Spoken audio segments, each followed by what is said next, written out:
We're ready for the start. They're off.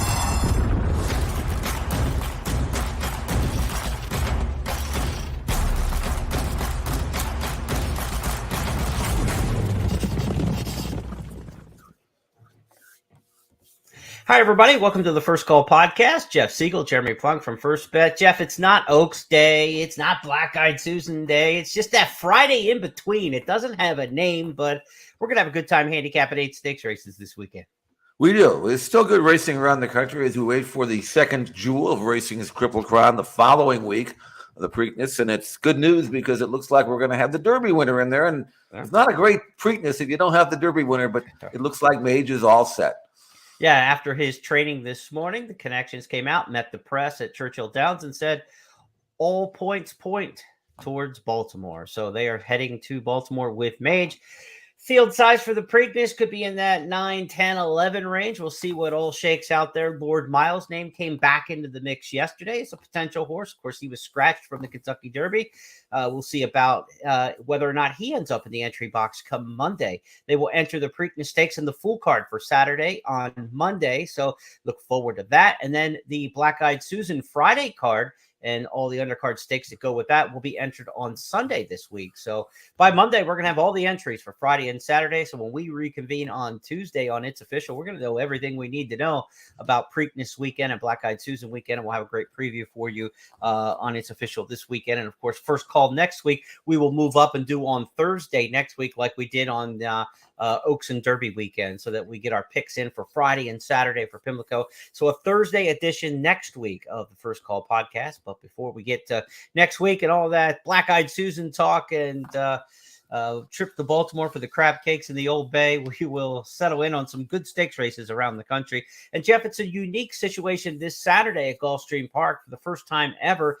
2 win-and-you're-in races are being offered for Royal Ascot. The 2-year-old races run. There are 6 of them run during the prestigious meet in England.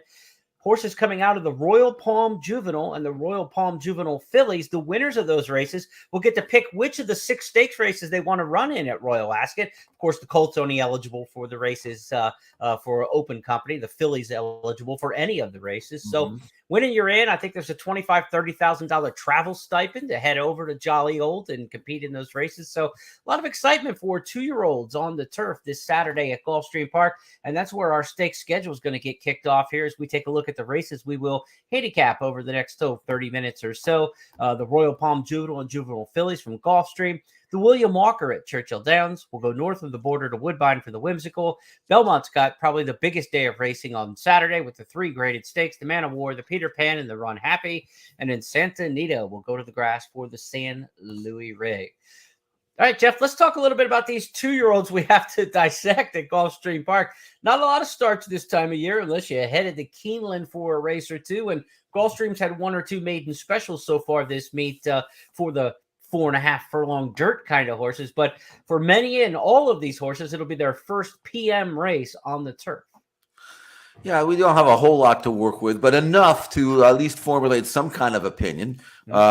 In the Royal Palm Juvenile, the 6th race, you've got a horse who's already won, a colt by the name of Reaper, who was pretty impressive. I'm not sure, you never know for sure who you're beating when you're winning these kinds of races. Right. But he did it the right way, and I would suspect that although he doesn't have any kind of grass pedigree to lean on, he's got a win. He's pretty quick. He won from the rail, and unless there's something in here that we just don't know a lot about that is special, which there may or may not be, he's obviously the logical pick. I liked his win first time out because he showed good speed, and then he rebroke at the furlong pole, appeared to win with something left, and there's no reason at 7-2 anyway. If I can get that, there's no reason to kind of default to Reaper in this race. Yeah, the Arundel Farm trainee was impressive first out. Let's give the fans a look at that. Reaper has inside position. Quiver of Fears on the far outside. Saint No More works between horses. Avellino's being outkicked. A gap of 3 to North Shore Drive, then Kingy and Zeno as they run to the top of the stretch. Reaper and Paco turn first with the lead. Vasquez and Saint No More trying to get after the leader in second. North Shore Drive is underway, but this one's over. Reaper with inside position and a big stretch kick. It's Reaper for Arundel Farm and trainer Juan Alvarado. Stylish winners of the Friday opener. They won by 6 while never out of third gear. Second was St. No More. North Shore Drive was third in 52-1. You know, the same owner-trainer combination there, Arundel and Alvarado, have another starter in the juvenile race here for the Royal Palm Juvenile. It's Tiberian Sun drawing the outside post. Interesting here, by Brethren, that's the sire you expect for this outfit. But out of Wait a While, the unbelievable turf mare that Arundel raced with Todd Fletcher back in the day, champion 3-year-old filly in her 3-year-old season as a grass mare. So there's a lot of grass pedigree there, but I don't know, is a Wait a While going to run 5/8 of a mile first out on the turf? Interesting there. And then the other one, Jeff, I think we should mention for sure is Holding the Line. This is Wesley Ward, John Velasquez coming in to ride. Bullet workout at Payson Park for this. This horse was at Keeneland the entire Keeneland meet and didn't start during the course of the meet. You wonder if Wesley had wanted to have that one with him, if he expected to get a start and something happened that they didn't get a race, or if they were just trying to, you know, train and build up and then head back to Florida with this race circled towards Royal Ascot. Interesting horse in here, Holding the Line. Yeah, I don't know much about him. I know that they spent approximately $71,000 for him at Tattersall's last fall as a yearling, which is okay, probably not a great expensive horse. Steve Coughlin signed the ticket and is obviously the owner here. So whether or not this colt has got 5 furlong type sprint speed, I don't know. I mean, we don't have any video on these workouts. I've learned to lean on so much of that that we have here at Santa Anita, and then when we have our crew back at Saratoga, it's just, you know, you don't have it and you feel like I can't make any kind of pick without it, you know.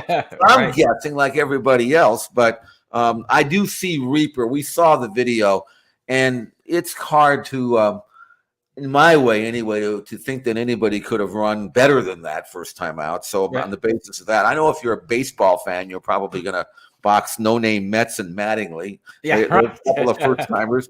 But I will say one thing about Mattingly, number 8.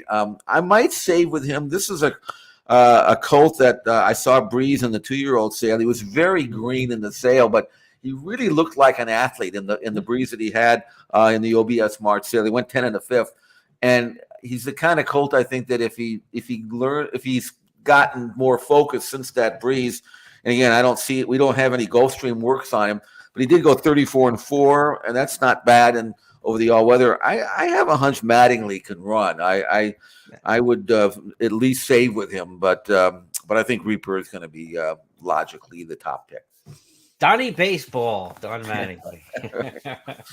All right, so let's talk a little bit about the second race in the stakes sequence at Gulfstream Park. It's the Royal Palm Juvenile Fillies. It'll be race number 9. Let you know there's a $10 money back special when you bet these 2 stakes races on Saturday at Gulfstream Park with first bet or express bet. That means up to $10 back if your win bet in either one of those races or both finishes second or third. So it gives you a little bit of a safety net if you're playing these 2 Royal Palm races, the Juvenile and Juvenile Fillies. Jeff, race number 9, the Juvenile Fillies has 7 first-time starters, 3 horses who are currently maidens, and 1 winner in the field to this point. The winner in the field is She Has Class on the outside.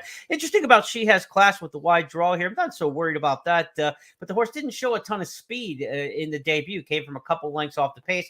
Potential to get hung wide here with the short run into the turn, going 5/8 of a mile. But they did get a grass work. Like a lot of these horses, like they haven't run on the turf at all in the afternoon.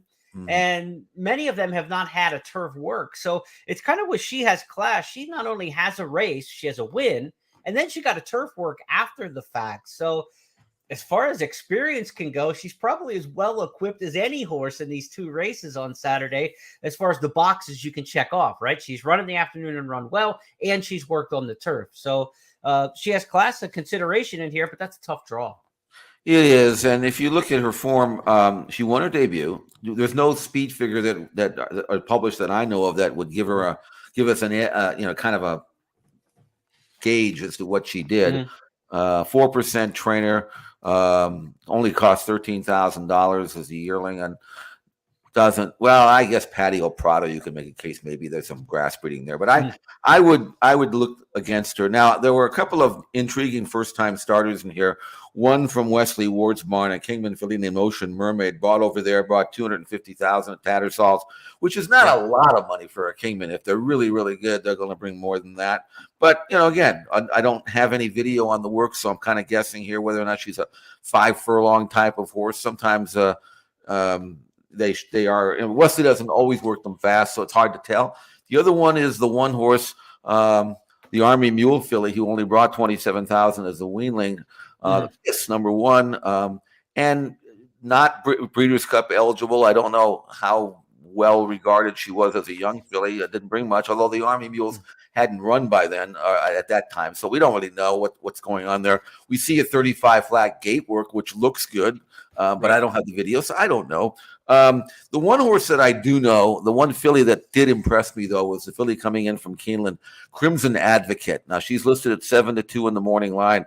I actually thought she ran well in her debut, even though she got beat 4 lengths. She finished third in what I thought was a decent sort of race, and she was up close. She kind of slipped back, kind of green and all over the place, and then in the last 50 yards, you can't really tell too much about it from the video, but I thought she picked it up pretty well in the late stages and was almost 3 lengths clear of the rest and was finishing really nicely. And they put the blinkers on, so with that effort underneath her, the blinkers going on, the good race coming out of it, I think Crimson Advocate is going to step forward considerably in this race. Again, the Nyquists, they kind of run on anything, not really expected to move her up on the turf, but if she breaks running and focuses, I think Crimson Advocate's got a chance to be pretty good, and I'm going to gamble on her at 7-2 if I can get it. You mentioned Yankee fans might want Mattingly in the first division here in the Royal Palm Juvenile and the Juvenile fillies. Nebraska football fans are going to be all over Fumble Rooski. I remember that. Yeah, the famed play they ran in the Orange Bowl in Miami back in the day when Tom Osborne was the coach. Center fumbles the ball on purpose. Lineman, I think it was Dean Steinkuhler, picked it up and went the distance. Fumble Rooski, one of the most famous plays in college football over the decades. We'll talk a little more history as we turn our attention next on the stakes schedule to the William Walker at Churchill Downs. The William Walker Stakes, named for jockey who won the 3rd Kentucky Derby. He actually rode in the 1st Kentucky Derby and won the 3rd one aboard Baden-Baden. William Walker, a famed figure in Kentucky racing for years, went on to become a trainer, a clocker, and I believe the legend has it he attended 59 consecutive Kentucky Derbies or something way back in the day. So one of the original pioneers and riders of the African-American community, William Walker, his stakes race honored in a race number 10. It's 5.5 furlongs, a turf sprint here, Jeff, and we've got, a field of 8 in here. Where'd you end up in the William Walker? Well, you have several horses coming out of the same race here. That was the Palisades at Keeneland. And that race was won by Gaslight Dancer, who went reasonably well. It wasn't a bad race or anything like that, but they all kind of finished in a heap. And I was trying to find someone maybe that ran better than Gaslight Dancer who didn't win that race, maybe pull something out that way. I couldn't really find one. I just was not enamored with the race itself, because they all kind of finished together, and nobody really was visually all that impressive to me. So I guess of that group, you could probably say, why couldn't Gaslight Dancer win again? And he could, But I looked elsewhere. I went with a 15-1 shot here, number 1, Gilcrease. This is a more than ready colt who actually won at 26-1 in his debut at Saratoga, first time out last August, and then kind of disappeared for several months for Al Stahl. But I don't think it was a great race, but I liked the way he did it. He was stylish in victory. Comes back with a couple of runs on dirt. I don't think that's going to prove to be his best surface, even though he was 2nd and then 4th.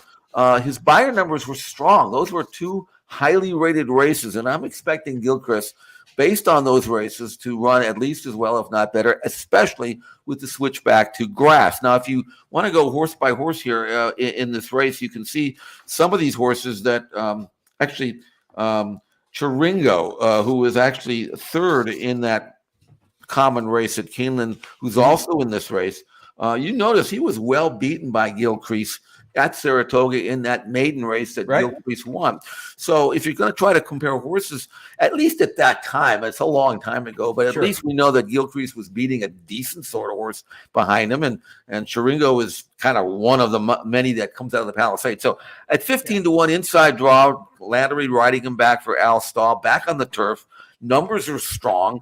I don't know why Gilcrease at 15-1 can't be a gamble. So I'm going with him to win the William Walker. We'll see with Gilcrease what kind of price you get. 26-1 in the debut, Jeff. They always say they knew when a first-time starter wins. They didn't know anything about Gilcrease. Nobody knew is the way to look at that one. Good-looking race. And look, when you have so many common opponents coming back out of the same race, you either trust the form, I say, or you go with the fresh face. And if you don't trust the form, then the fresh face becomes the deal. And also, if you watch race replays, it's a very time-consuming effort for becoming a good handicapper. But if you want to try to cut corners a little bit, when you get a race like this that has so many common opponents, those are the ones you have to go back and watch, right? Because maybe you can come a different outcome than what it did last time by watching the replay and say, hey, the third horse actually looked best in this race, or Gallo dealt best, or whatever you want to look at, or it was troubled in this particular spot that's not caught in the running line. So save yourself a little bit of time when you get this many common opponents out of the same race. Go back and watch the replay, because that might help you on 3-4 different horses. Like maybe you don't like the winner as much as you did before. Maybe you like a horse who could be a price this time. You know, that's what I did with Crimson Advocate in earlier in the race that we handicapped. She was like the 6th horse I was going to consider, and then I watched the replay and said, wait a minute, that's better than the line shows. And so you have to do the work, especially with 2-year-olds and young unraced horses, because what you see on the line and the pure form may not really be what your impression will be. And I think Crimson Advocate, for that reason that you just pointed out, Jeremy, was my selection at Gulfstream. So you got to do it. You got to do it. Yep. Put in the time, put in the work. We're going to go north of the border to Woodbine, which I think for the first time in 2023, we've done Woodbine races on this podcast, obviously, before, but they just opened a week or two ago, and I don't think we've had any Woodbine yet. We're going to the Whimsical Stakes.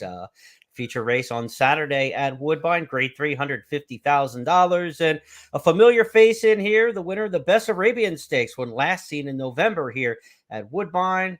Back again, it's Our Flash Drive, now age 5. Loyalty's gone to the front. Our Flash Drive's in the clear, coming 4 wide and is about to swoop on this trio. Our Flash Drive says, here we go. Races past the trio in a blink of an eye and shows her class, and has dashed away in the Bessarabian Stakes like a true champ. And she is a very classy filly, and Our Flash Drive is going to win by several lengths. Our Flash Drive romps, wins by 5. Second, Hazelbrook. Third, Loyalty. And fourth was Awesome Treat, a Mighty Run. The Live Oak Plantation Silks with Mark Cassie, with his daughter of Ghost Zapper. Jeff, we tend to see at Woodbine, there are some horses in the sprint ranks over the years that just get in a groove and really run off stake after stake after stake. She's 3 for 4 with the second place finish in the 4 races at Woodbine. She seems next in line to just be in that groove. Yeah, I look at her form, and, you know, by Ghost Zapper and out of Mare by Dynaformer, when you get any kind of filly or colt or horse out of a Mare by Dynaformer, you almost always default to running long on the grass.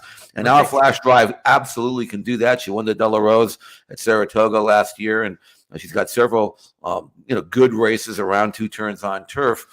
But if you look at her form, you wonder, could she even be better around 1 turn? I mean, you see her maiden win at Woodbine. If you're looking at the DRF and the PPs back in June of 2021, she won that race, drawing away by 4 lengths. Very similar to the style that she employed in winning the Bessarabian, which was her most recent start last November. Then a series of long-distance turf races. And then last November, in the most recent race, the one we just saw, again, backing up the 1 turn, she just parks. And I wonder, maybe she's better at that. I mean, she can do anything, obviously. But this is her first start. She's never run going 6 furlongs, and I don't know whether this is just a starting point or a launching point for a campaign and whether or not she's cranked up. But first of all, she's going to outclass this field. There's nothing in this race that has her resume. No. And even though 6 furlongs would appear to be a little sharp for her, I don't think that's going to bother her at all. I mean, that's maybe what she wants to do. She's fresh, looks like she's training well, and I know there's no gamble there at even money on the morning line, but it might give Mark Cassie another option down the road, and maybe try her. I mean, Ghost Sapper fillies, we know they can sprint, and our flash drive can do anything. But I'm curious to see how she performs at 6 furlongs, because I don't see any reason why she shouldn't be able to sit just off the leaders and blast home again. Her biggest threat in here might be her stablemate, Miss Speedy, down on the rail for Cassie, because she is a sprinter. She has early pace. We expect our flash drive to be coming from off of it and shortening the trip. So if you're going to beat her, you're probably going to beat her in front, right? I mean, she's the best closer in the class of the race.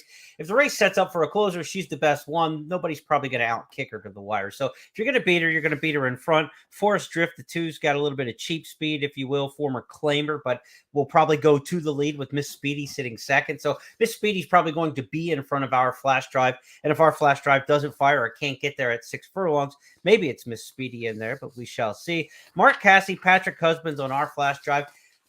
I don't know this but I'm just speaking off the top of my head. There may not be an active jockey trainer combo with more victories than Mark Cassie with Patrick Husbands. They have been together for 25 years at Woodbine and have been, at a high level in terms of victories north of the border. They may be the winningest jockey trainer combo currently in racing when you take a look at number of raw victories. They have had a long storied history together. Let's go next to Belmont Park on Saturday, where we have a trio of stakes races. The Man o' War will go as race number 5 on the turf. The Peter Pan, a prep potentially for the Belmont Stakes, goes in the middle, and then we'll finish it up with the Runhappy Stakes at Belmont Park on Saturday. I want to remind you that when you bet Belmont Park this weekend, a couple hit and splits, those promotions are back. The hit and split means if you win the late pick 4 on Saturday at Belmont or Sunday at Belmont, not only will you get your pari-mutuel winnings, but you'll split $2,500 in additional cash only with players on the First Bet and Express Bet platforms who also hit it.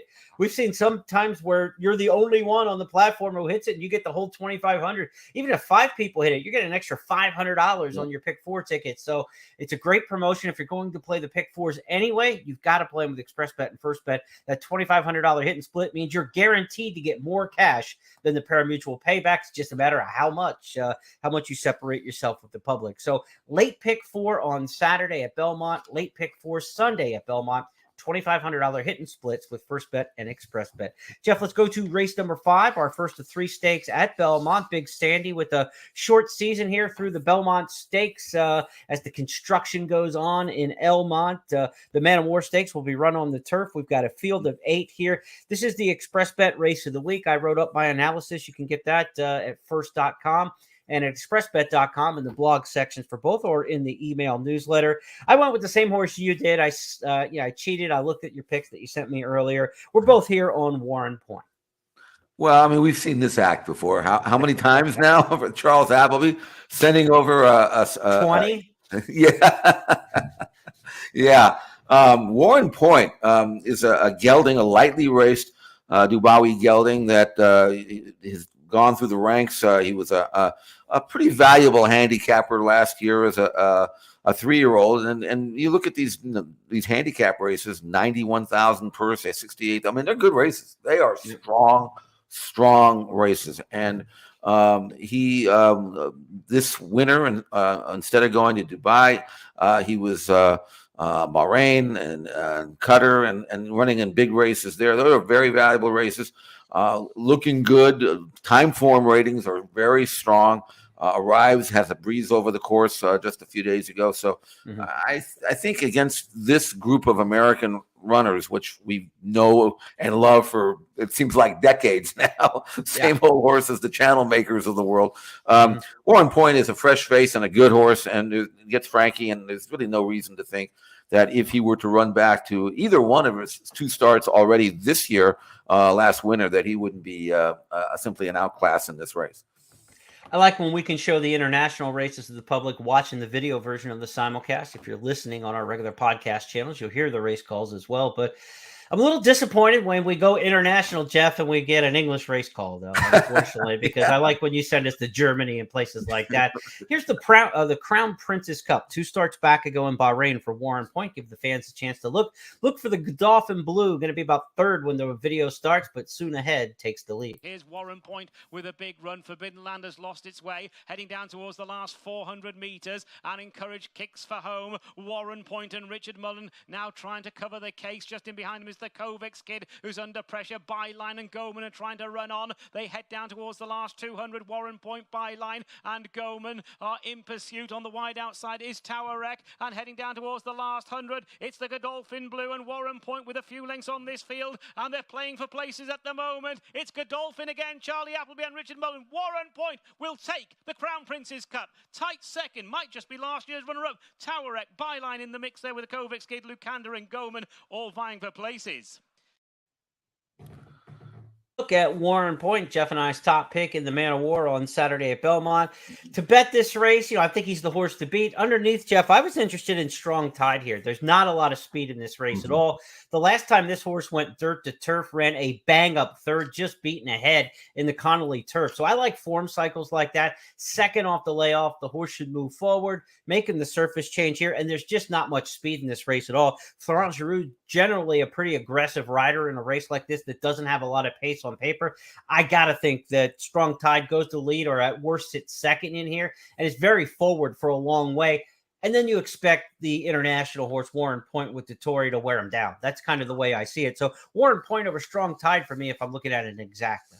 Well, one thing what these videos do, and thank you for YouTube for putting it up, but it just shows you the kind of turn of foot that Warren Point showed in that race. I mean, he wasn't kind of hanging on in life and death. I mean, he quickened like a really top horse in the final furlong. The other thing about that is, and I don't know enough about the distance and all that. It was listed as a mile and a quarter, and the final time was 1:58, which is flying, obviously. Yeah. But it tells me that the ground must have been pretty firm, right, which is good to know. And I think that's one of the reasons why Appleby probably figures he'll do in the States, because he can handle what they call top of the ground, and the way he was able to accelerate. So even though there may not be a lot of pace in this race, if Warren Point can see you at the top of the stretch, if you're within range, you'd have to think he could come and get him. And in terms of who could be second, if they allow Strong Tide to kind of gallop around there, he's a good enough horse to take advantage of that situation and maybe run as well as he's capable of running. The other one that I wanted to mention, House Street, was a horse that I absolutely loved in the Elkhorn. He was 8-1. I knew he wasn't going to get that. He was actually bet down to the favorites and was going well to the stop of stretch, and then just spit it out.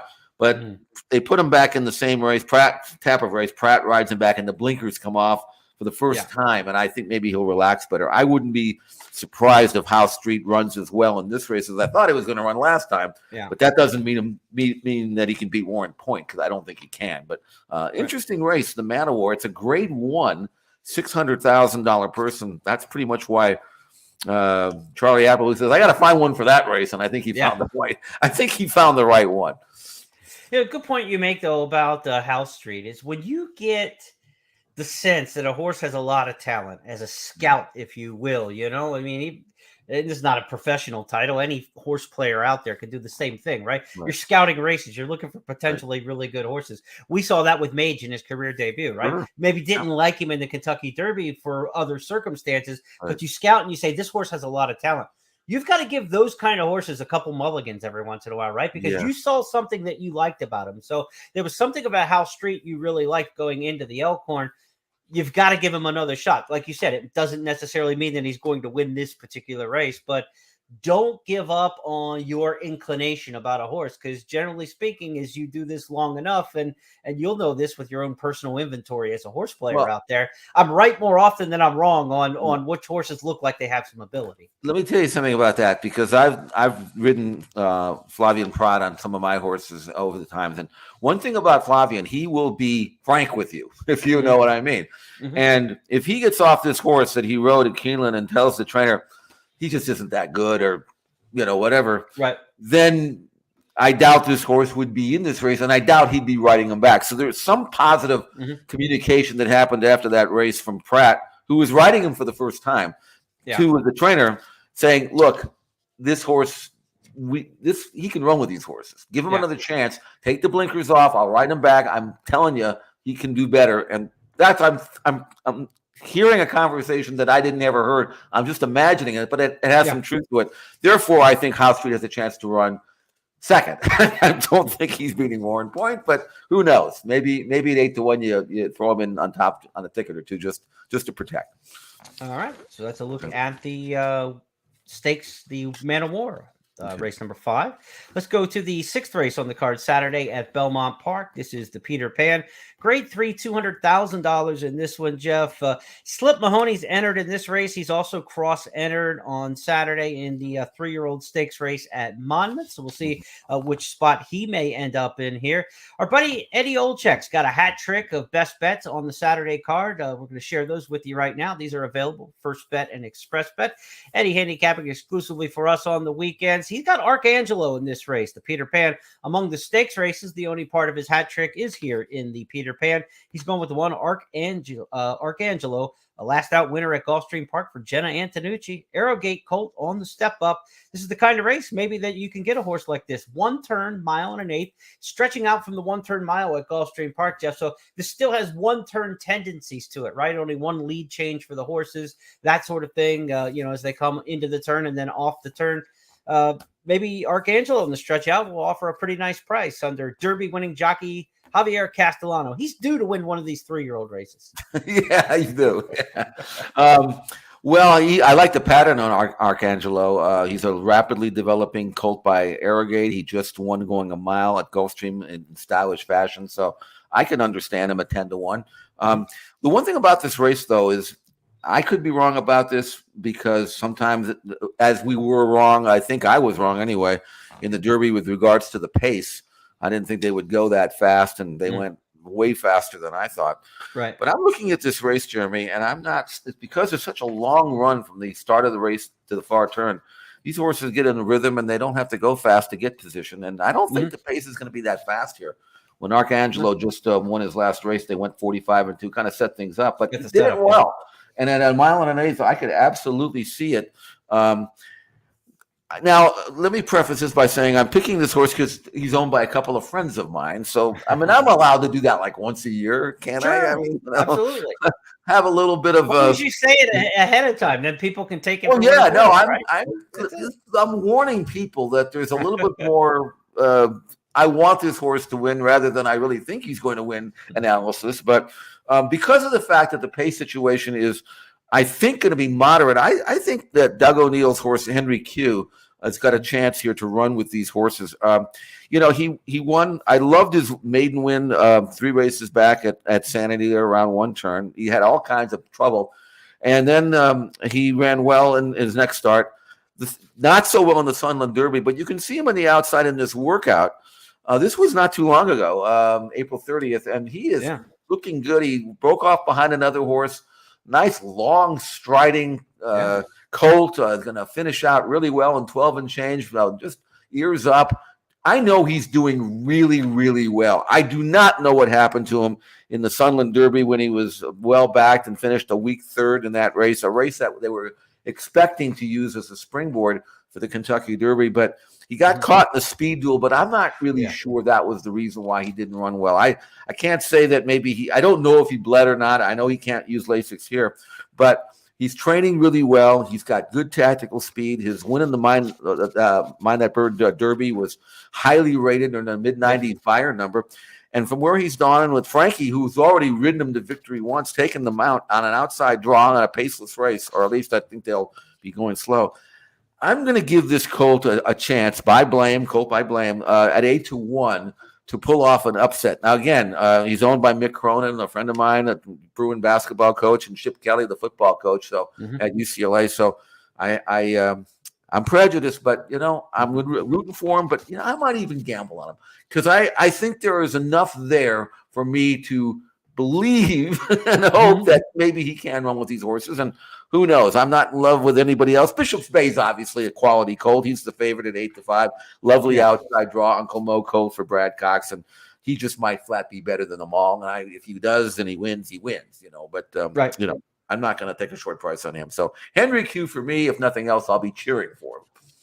Bishop's Bay might give us a little bit of barometer on the horse he beat in his debut, First Mission, a Brad Cox stablemate. That one went on to win the Lexington, of course, at Keeneland after his maiden win, and is going to the Preakness and should be maybe second favorite in the Preakness Stakes, depending on who shows up at the last minute. But right now, it looks like you're probably looking at Mage as the Preakness favorite and First Mission as the Preakness second choice. So we'll get a little bit of, strength of schedule perhaps on him with Bishop's Bay running here in the Peter Pan. I don't know that if I look down this list of Peter Pan horses, if I see any Belmont starters in here, but we'll find out after the 1 1/8. This race doesn't always produce a horse for the Belmont, but timing works good for it. You get an extra week from the Preakness horses, 4 weeks out then. We could see a Belmont horse out of this, but there's no obvious Belmont kind of horse just looking at the past performance. Yeah, I don't think so. I mean, my favorite Peter Pan of all time was when Coastal won it, and I made a huge bet against Spectacular Bit in the Belmont. And ever since then, Peter Pan, and of course AP Indy won it too. It can be a quality race. I see it's a grade 3. In my mind, I know a lot of grade 3s, and this race usually is a lot tougher than just some grade 3. Yeah, it's a significant race, even though the $200,000 purse doesn't jump off the list in terms of expensive 3-year-old races. When you think of races like the Ohio Derby and the West Virginia Derby, you figure this stupid race is only $200,000. That's like a good second. Now one is the 2 allowance race at Kentucky Downs or something. But anyway, but let me ask you a question about Bishop's Bay. I mean, this seems like a logical place to bring him back, even though he hasn't run in 2 months. But if they could have switched horses, and then they could have. I mean, Brad could have put his other horse in this race. This horse has already got a 2-turn race under his belt. I thought maybe if he was all that they would be a little high, give him a chance in the Preakness. But maybe this is the right spot for him. I don't know. Yeah, I mean, you have First Mission for that, and I gotta think as they were preparing the horses that they might have thought their Derby winner would be back in the Preakness too. So maybe this horse was like, we've got First Mission, and we think we might win the Derby with one of the 3 that he had in there. So he probably already had 2 horses kind of slotted towards potential Preakness bids and looking for another spot, right? You had the race, the Long Branch, I think it is at Monmouth, where he's got Flip Mahoney. There's plenty of 3-year-old races to come here over the next several months, but you are kind of in a pocket right now where there's only a couple places where you can go immediately right now. So yeah, and even too with this horse too, you got that undercard race on Belmont Day, the Easy Goer, that's worth like 150. That could be a potential spot if you don't want to go all the way to the Belmont Stakes mile. Yeah, it makes sense. So now that they've got some options with them, and Brad's got an embarrassment of riches. We'll see how many of them are classic distance horses and can go on to Travers and things like that. But you wouldn't be surprised at all if Bishop's Bay is the one in the Peter Pan. He looks like he's a horse who's got a pretty good future ahead of him. And this 1 1/8 is pretty achievable around 1 turn compared to the 2-turn 1 1/8 races. No question. See how that shakes out. Next up, we go sprinting 6 furlongs at Belmont in race number 9. It's simply the Runhappy Stakes, grade 3, $175,000. It should be the Runhappy Stakes because Runhappy sponsors every other stakes race. But this is simply the race named for Runhappy. So we've got a field of 6 in this sprint race. Jeff, where did you wind up? I went and looked at the video of Twisted Ride's win at Parks on April 24th, a race in which he won the race, and Barron, who was third, beaten 3/4 of a length. And to me, again, visually, they all came together. And I said to myself, I don't want to take anything out of that race, even though those 2 horses on pure form look like they are going to be well backed in here. I looked at Drafted, who is 3-1 on the morning line. He's so sluggish early. I didn't like him. And then I looked at Stage Left. He got a big number at Laurel going 5.5, but it was rather significant step up in number, and I'm not sure if it's that accurate, because he didn't win off by 7 or 8 lengths like you would have thought that to earn a number like that he would have had to have done. Mr. Phil is okay. I ended up with Candyman Rocket, even though he was well beaten at Oakland, but I gave him excuse for that, not so much because he had trouble, but those horses can run. Yeah. I mean, Skelly is a really, really good horse, I think, Jeremy. I think you do think it too. And Strobe is really good. And he was unplaced in that race. But those were horses that would be 2 to 5 in this race. And Candyman Rocket, if you go back to his race before last in the Gulfstream Park Sprint, I thought that was visually pleasing. And I think if he runs back to that race, he can win here. Yeah, I mean, we'll show it to you in a second. That Gulfstream Park Sprint win. You win that race at Gulfstream and then ship to Oaklawn, and you're 8-1 on the tote board at Oaklawn. That tells you how quality that race was, as you mentioned, with Skelly and company in that race at Oaklawn in the Count Fleet Sprint. Here's at his best. Here's Candyman Rocket earlier this year in February at Gulfstream. Super Ocho went so fast, so soon, and the Candyman is hot on his heels. Here comes Candyman Rocket, only a length and a half off the lead while on a hold with a quarter of a mile left to go. Super Ocho better look over his shoulder. Here comes Candyman Rocket, and Candyman Rocket is now taking a clear lead, and he's still in hand. From the inside, Super Ocho is all out to try to hold on to second. Uncle Ernie down the stand side, closing good late ground. Final 16th of a mile. The Candyman Rocket is clear by 3, and the Candyman can, as he'll win it. Candyman Rocket for Frank Fletcher, win the Gulfstream Sprint by 2. All right, Jeff, so let's go with Candyman Rocket. We're in agreement on that one in the Runhappy Stakes at Belmont, Grade 3, race number 7. So stakes in races 5, 6, and 7 on Saturday or actually race number 9. So 5, 6, and 9, the stakes races on Saturday at Belmont Park. Let's go to Santa Anita for our final stakes offering of the weekend. It is Saturday, San Luis Rey, 1.5 miles on the turf here. They start on the downhill turf course. They come down the hill and then make one full lap of the turf course proper. And these are familiar names. We're used to these Santa Anita marathon turf horses meeting up with each other. Dicey Mochara's back in here. Awfully Naughty coming off the win last time out in the Whittingham. But then we've got some horses that aren't expected to be in these kind of races, like Midcourt trying the turf. So interesting addition of the San Luis Rey. Well, Midcourt, I don't know if he'll like the grass or not. He doesn't have any kind of turf pedigree that you can lean on. He hasn't been out since February of last year, but he will be in front, so he'll get lap money if nothing else.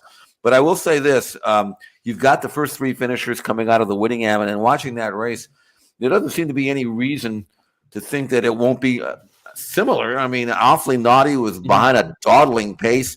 The leader came the last quarter in 23 and 4. He was at least 5 lengths behind at that stage, so you knew he flew home.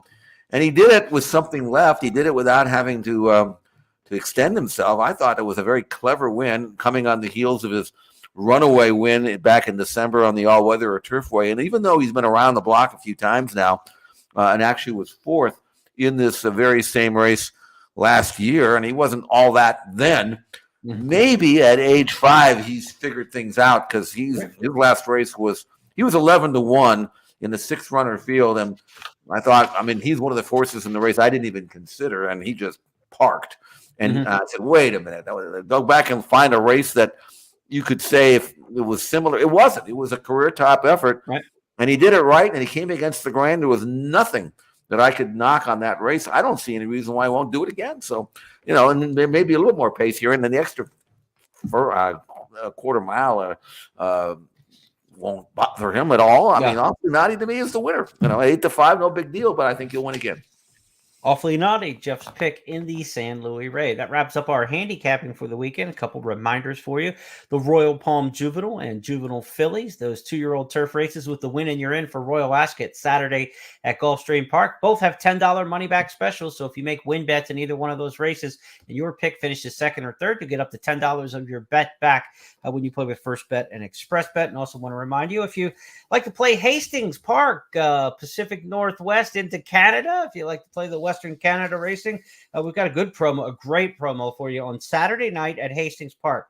Bet $100 on the card, get 20 back, a 20% rebate. A fantastic promo partnered up with Hastings Park and First Bet and Express Bet. So be sure to take a look at those races on Saturday night if you're looking for a little extra fun and cabbage. Also, too, I forgot to remind, Gulfstream Park has a mandatory payout on the Rainbow Six on Saturday. I think 380,000, somewhere like that, in the carryover going into today. So if that's not hit, it must go on Saturday. 20-cent Rainbow Six with a mandatory payout.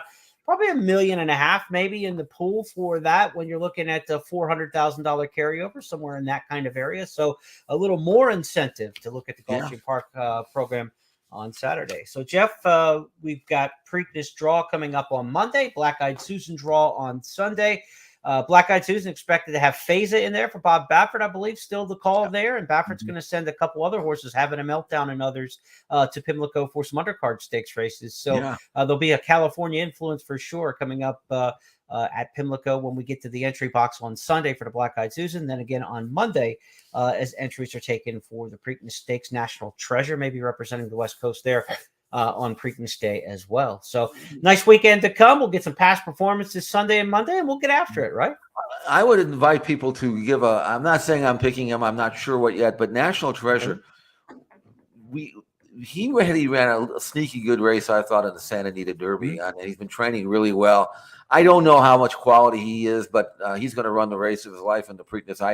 I don't know if it's good enough. That's something that I'll determine when the entries are drawn. I'll do a little bit more research, but I love the fact that we get a whole, like almost a week to handicap these undercard races and stuff. I love it because there is, I mean, as a handicapper, the preparation is part of the fun, really. It's like for gold nuggets, and you find something, and then you can't wait for the race. So I like the fact that I'll have plenty of time to find whatever nuggets there are and be so totally prepared for Preakness Day. And with great undercard racing, I can't wait to start and dive in.